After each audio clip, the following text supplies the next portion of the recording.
बघा, गौतम अडाणींच्या घरी अलीकडे राजकीय चर्चा होतात. महाराष्ट्राचे भविष्य ते ठरवायचा प्रयत्न करतात.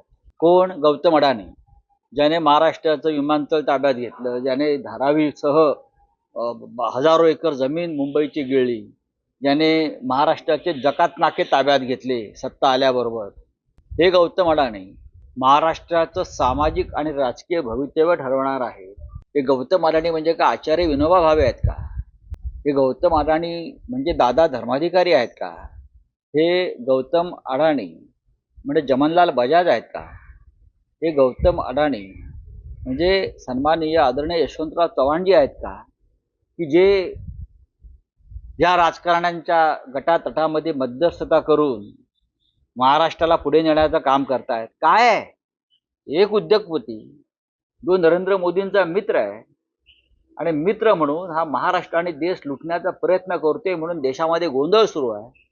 तो या महाराष्ट्रामध्ये राजकारण करणार, महाराष्ट्राचे भवितव्य ठरवणार आणि जे मुंड्या खाली घालून त्यांच्या घरी बसतायत त्यांना लाज वाटली पाहिजे मराठी म्हणून स्वतःला म्हणवून घ्यायला.